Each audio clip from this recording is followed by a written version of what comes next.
Now, the Nobel Prize-winning American physicist Stephen Weinberg has often addressed himself to what he sees as the pernicious effects of religion. And when I met him in Texas, I started by asking him how he reacted to the fact that the physicists who were his own intellectual predecessors had seen the physical regularity of the universe and the beauty of the earth to be incontrovertible evidence of divine design. Looking at nature in the past, the impression of design must have been overwhelming. It's such a comfortable, pleasant earth, and things work out so well.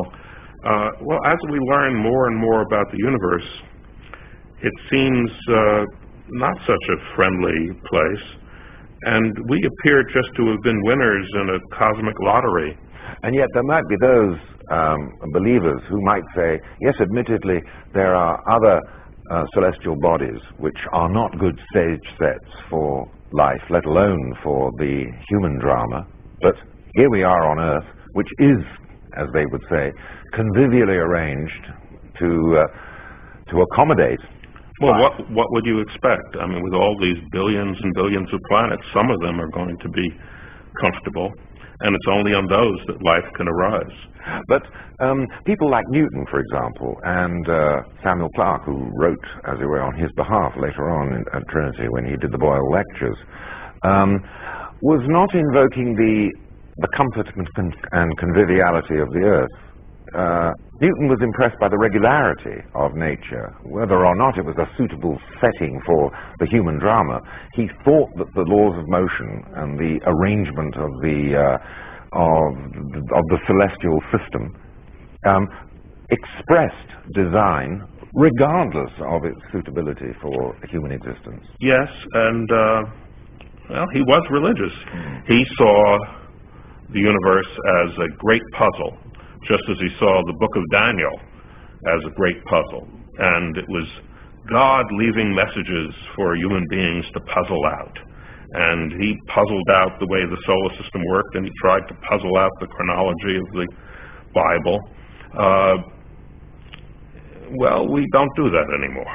But might there be any reason, and in fact you still find people, and indeed some of your own colleagues, who feel that nevertheless the regularity, by definition, involves and invokes a regulator? Well, it doesn't. There is a mystery, I have to admit. We try to understand nature, and we ask questions, and we get answers, and then we ask more follow-up questions. Well, why is that true? And ultimately we hope to come to some set of elegant physical principles that describe everything. And when we have it, the mystery will still be there, because we'll always have to ask, why is it that theory and not some other theory? And one answer is, well, that is the regularity imposed on it by a spirit, a designer. But that doesn't answer anything. I mean, then you have to say, well, why is the designer like that? Either by a designer you have something in particular in mind, a God who is benevolent or jealous or humorous, whatever, or you have nothing in mind. If you have nothing in mind, let's not talk about it. And if you have something in mind, then the question arises, well, why is that true? So I don't see that having a designer puts us at rest. I think we're permanently in the tragic position of not being able to understand at the deepest possible level why things are the way they are. And we'll just have to live with that. But saying, well, it's a designer doesn't settle it, doesn't help. But let's say, and I'm being, as it were, the deist's advocate here, instead of the devil's advocate. Let's say that it doesn't exhibit, or doesn't answer the question of design, but if there is this insuperable mystery, might one understand how it is that people feel that in the presence of such a mystery, that as it were, it's the thin end of some sort of theological wedge into which spirituality or an originator can be inserted. Oh, I mean, I don't feel that. I don't feel that way either. I suppose many do. I think much more likely is that people are religious because they know they're going to die, and they know their loved ones are going to die, and that's the tragedy. It's not that bothers them. It's not the tragedy of not being able to come to the final cause. It's the tragedy of knowing that your life and all the wonderful things that you can do and living and the people you love, that's all going to end. It seems to me that provides the driving force for religion much more than these philosophical wonderings about first cause. These issues of the beginning of time were discussed very intelligently long ago by Augustine, and who grappled with the question of what there was before time began, and he said God created the world with time, that time was created, there was no before, that's part of the creation. That's as good an answer as any, I guess. But it is interesting that someone like Augustine, without the benefits of quantum physics, without the benefits of Einstein, without the benefits of any of your sort of work, was able to invoke ideas such as time itself having a beginning. Augustine was a very clever man, and it's wonderful, looking back over all the thousands of years of speculation about these things, that time, I think first with Galileo, became part of the ordinary ambit of science. I mean, Galileo was the first person who tried to measure time during a physical process, measured the time it took for various balls to roll down an inclined plane, and he got the rule that the distance traveled is proportional to the square of the time.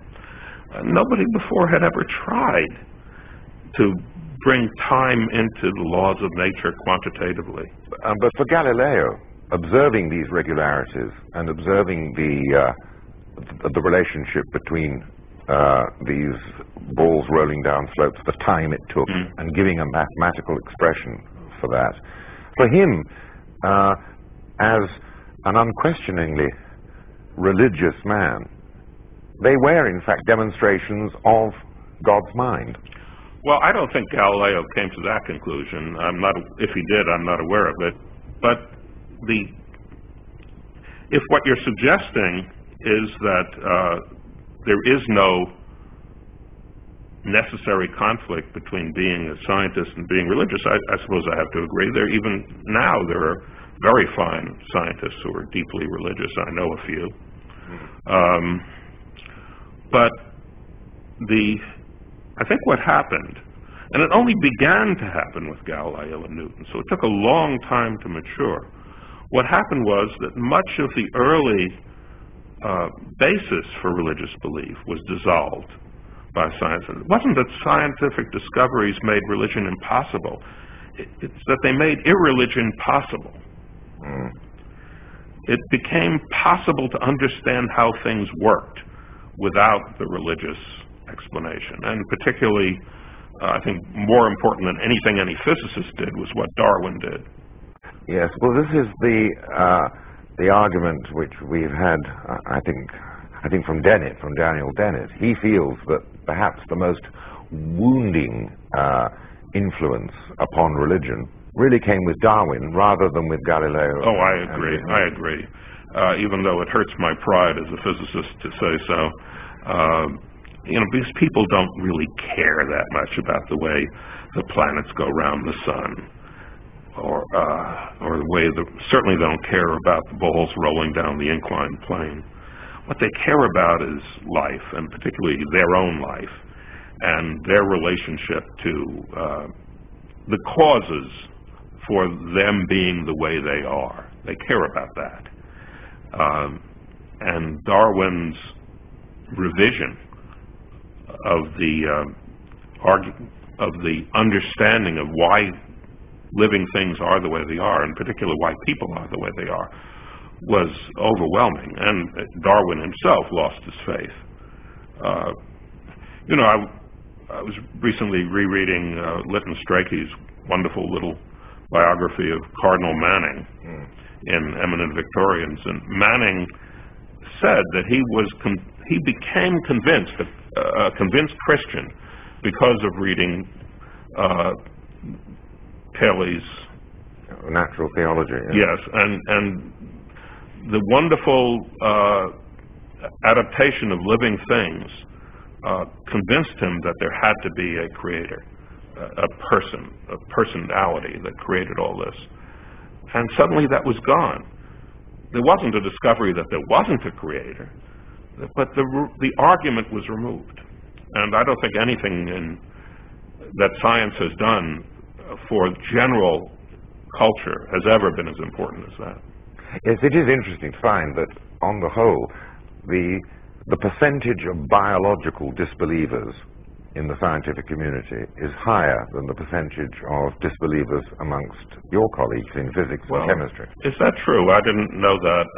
Actually, I've occasionally, not too often, gotten into conversations with my physicist colleagues about religion. I find an overwhelming lack of interest in it. I once said that they don't care enough about it to qualify as practicing atheists.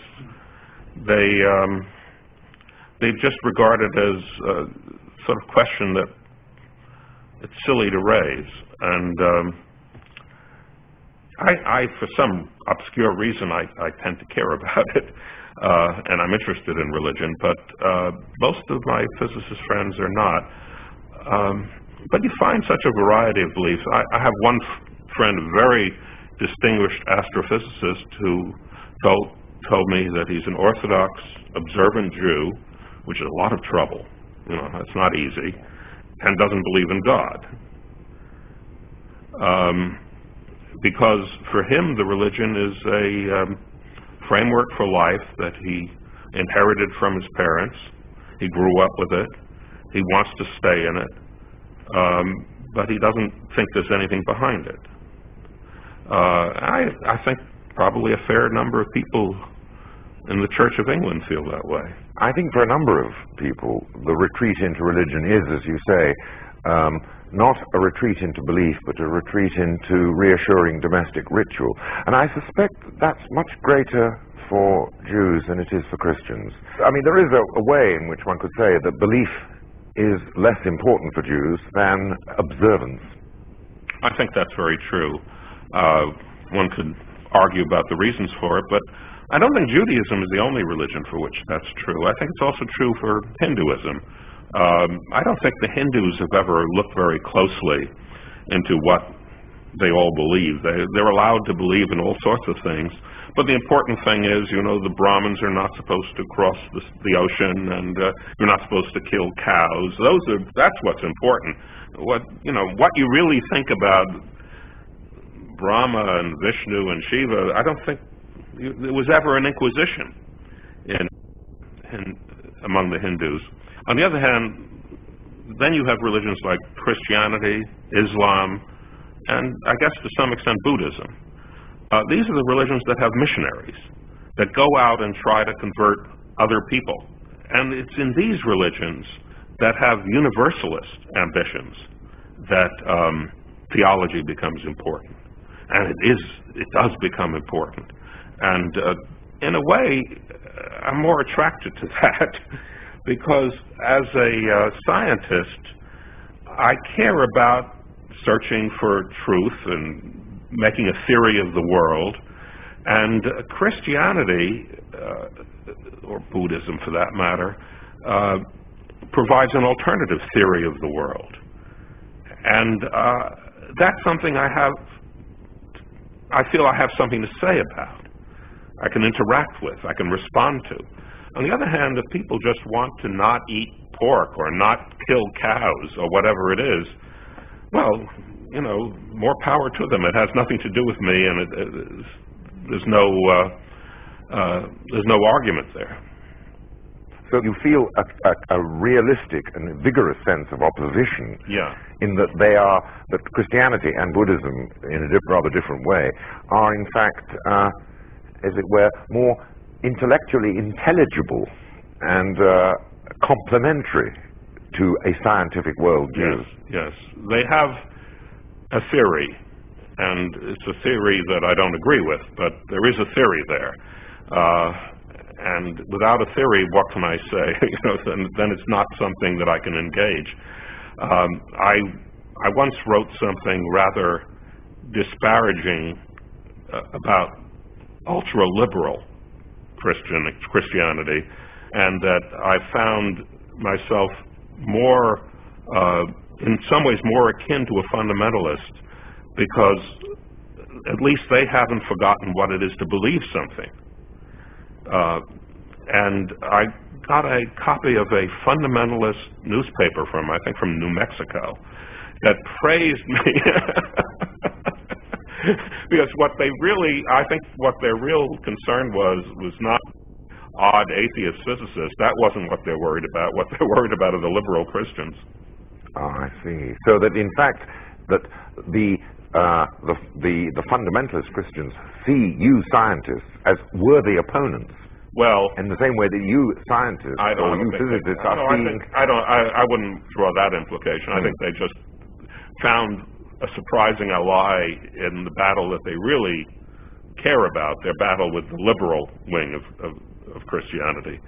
But please don't let me give the wrong impression. I think enormous harm is done by religion.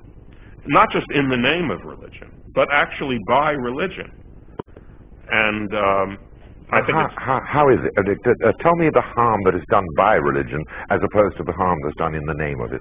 Well, I think people who crash airplanes into office buildings in order to destroy them must really believe in paradise, and that this is something that their God wants them to do, and that they'll be rewarded in paradise. And if they don't believe that, then it's a very foolish career move. Yes. But the idea that God has, whether it's Allah or Jehovah or whatever, has dictated certain ways of behaving, certain ways of worshiping, and that it's incumbent on you to force others to behave that way and to worship in that way. God, think of all the harm that's been done throughout all the ages by people who believe that, and believe it very sincerely. One could just go on and on and on about the number of very sincerely religious people who were led by their religion to do the most awful things. But in fact, that was very much an aspect of before the diaspora. Yes, and I do agree. But just coming back to what we were talking about before, it is the religions that have a theory of the world, it seems to me, at least in recent centuries, that do the harm. So the very sincere, true believers are the ones you have to watch out for, even though they may have something more to show for themselves intellectually than the more liberal religious, but they're the dangerous ones. Well, given the fact that the current President of the United States could be described as a sincere, true believer, I wanted to know whether Stephen himself was alarmed by the apparent growth of fundamentalist Christianity in his own country. I don't see the United States in the grips of a really disturbing religious awakening. I think what's much more frightening in the world is Islam, where people, seems to me, take their religion seriously to the point of madness. I think, there have been times in the history of the world when Islam was a far more tolerant religion than Christianity, but that is not the case now. But there is undoubtedly, certainly for a European, the impression that there's a very strong association between Christianity and patriotism in a way that simply doesn't exist in Europe, certainly not in my own country, in the United Kingdom. Yes, well, I know that impression exists, and I think Americans think more highly of religion than Europeans do. I sometimes think that Americans believe in religion much more than Europeans do. They don't believe in God much more than Europeans do. But they believe that religion is good for you. Oh, yes. And without being particularly religious in any meaningful way.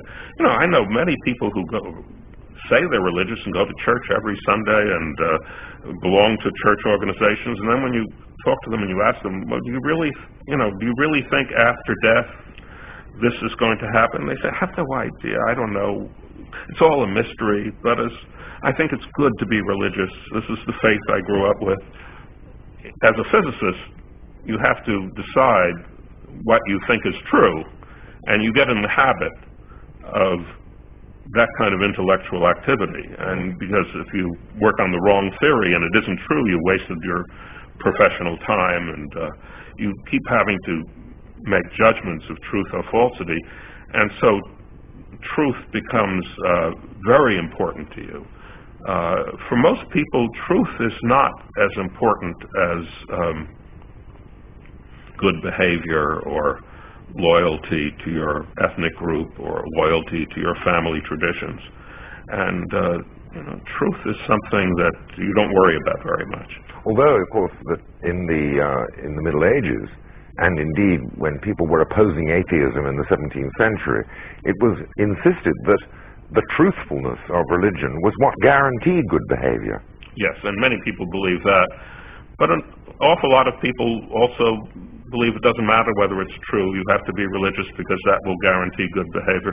You know, the wonderful line of Gibbons about the pagan religions, he said, in the multitude of gods, Gibbons said, the common people found them all equally true, and the philosophers found them all equally false, and the magistrates found them all equally useful.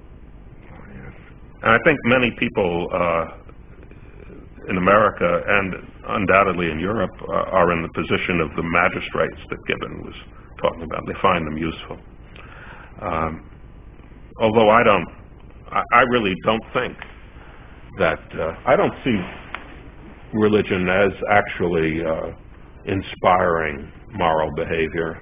In fact, you very often hear people say, well, these people who blow themselves up for some religious reason in the Middle East, or Hindu mobs who destroy a mosque, or Muslim mobs who kill Hindus, or that they're not really religious, that real religion doesn't involve that kind of behavior. I think what they're saying is that they have a moral sense which allows them to distinguish what is religious from what is not religious. I think, for example, George Bush said that these terrorists have hijacked a great religion. Because their actions, their terrorist actions, don't fit his idea of religion. You see, what's really happening there is that instead of using religion to decide what is moral, they're using their moral sense, which fortunately is a perfectly good, reasonable, enlightened moral sense, to decide what is religious. And if that's the case, then what's the point of the religion? Finally, I wanted to know whether there were any particular reasons, apart from being constantly asked by people like myself, why Stephen felt it necessary to address himself to the topic of religion more than many of his colleagues did.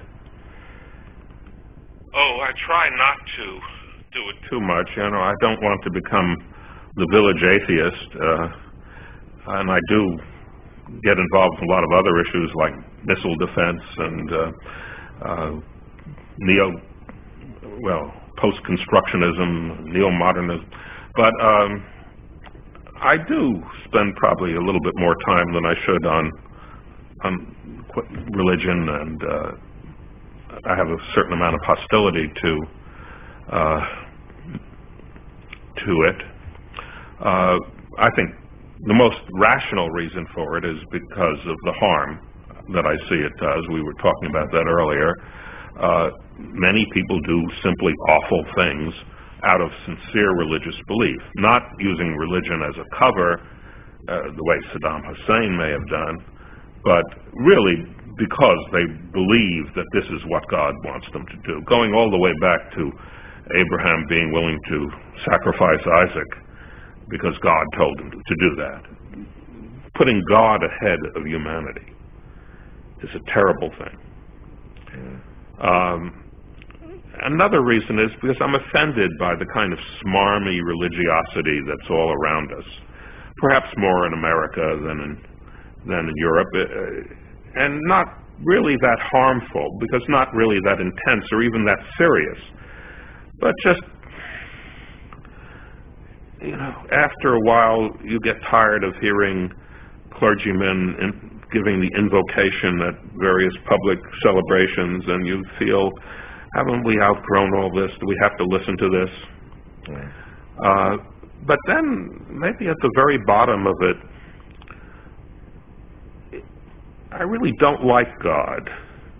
It's silly to say I don't like God because I don't believe in God, but in the same sense that I don't like Iago, or I don't like the Reverend Slope, or any of the other villains of literature. The God of traditional Judaism and Christianity and Islam seems to me a terrible character. He's a God who's obsessed with the degree to which people worship him and anxious to punish with the most awful torments those who don't worship him in the right way. Now, I realize that many people don't believe in that anymore, who call themselves Muslims or Jews or Christians, but that is the traditional God, and he's a terrible character. I don't like him. I have a friend, or had a friend, now dead, Abdus Salam, a very devout Muslim, who was trying to bring science into the universities in the Gulf states. And he told me that he had a terrible time because although they were very receptive to technology, they felt that science would be corrosive to religious belief, and they were worried about it. Damn it, I think they were right. It is corrosive of religious belief, and it's a good thing, too. That's terrific.